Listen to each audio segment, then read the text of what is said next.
Rated M for mature. I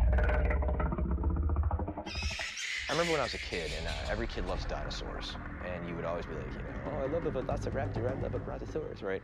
And you could have that chart where you could see the scale of all the dinosaurs, and you'd have that one poor guy who was like 5'9" standing there looking nervous next to the stegosaurus and the, you know, brachiosaurus and everything, and you have that sense of scale. And I think if you're creating a cool video game universe with monsters, you want to have everything from something that's knee-high to him all the way to something that's, you know, 10 to 15 plus stories high and everything in between.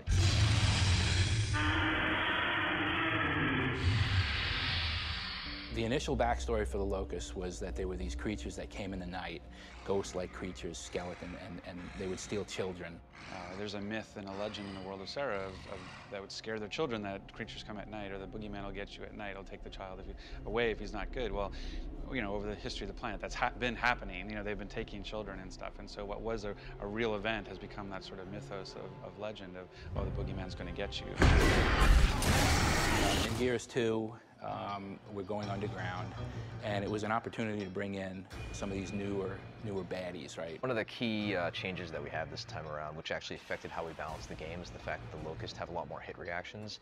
So when the player shoots a few bullets into a Locust chest, the Locust will actually react in a believable fashion and stumble. And when you have a big boomer coming at you with a butcher knife and he's running at you, and you shoot him, and he ducks his head and puts his shoulder into it, and you're shooting into his arm, and he's still trying to running, you know, against that fire hose, it feels really strong. I'd say the biggest thing is we have expanded our AI family by quite a bit. There's lots of different creature types, and there's lots of new ways that the creature types interact with each other. For example, there's a new guy called the Cantus. They have the ability to revive downed teammates on their side, so if you shoot down a Locust but don't finish him, he can bring him back to life from across the battlefield. If you're in a fight with one of these Cantus guys and you ignore him, you're just fighting the front guys, they're just going to keep coming back. And if you do enough damage to him, he'll actually spawn tickers to go after you and try to distract you while he does other things. I love the tickers. The tickers are my new favorite enemy. It's sort of like a moving, walking landmine. Tickers! Their whole purpose is kamikaze, so they just kind of scurry around and hide until they see you, and then they'll just charge you, and once they get close to you, they kind of like, you know, flex their muscles on their back and blow up this bomb that's on their back, so.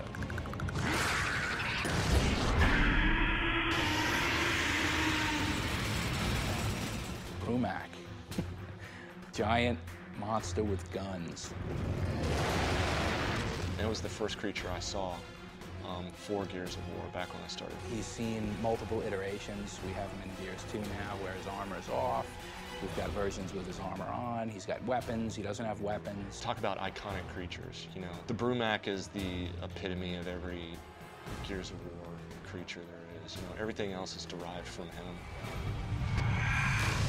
Blood mounts are really cool. One of the most difficult creatures that you'll encounter in the single-player game. He's crazy, like they kind of walk on their hands, and they've got these crazy weapon feet.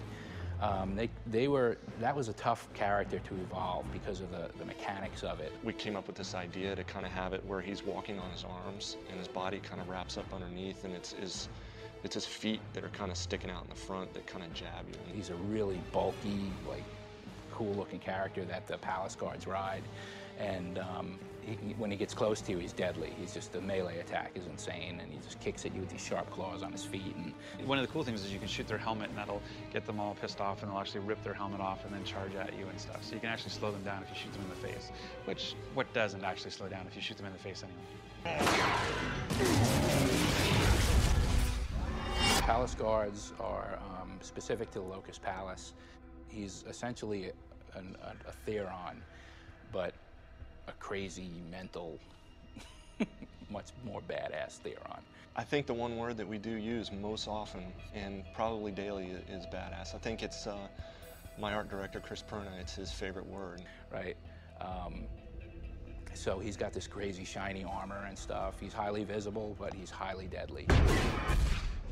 Scourge is the new big bad, as we like to call them, in Gears 2, and he's the Locust higher-up, kind of high priest kind of character.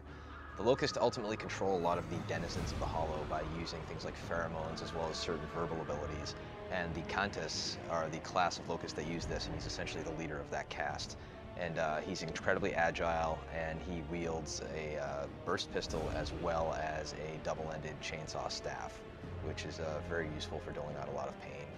Scourge is our ROM 2.0, although he's badder than ROM.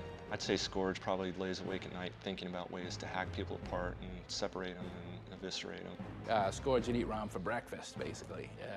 I think if you were to compare ROM to Scourge and use cars as an example, I think ROM would be the Humvee, whereas Scourge would be the Ducati bicycle. It's a steak versus foie gras. It's flip-flops versus boots. I can keep going.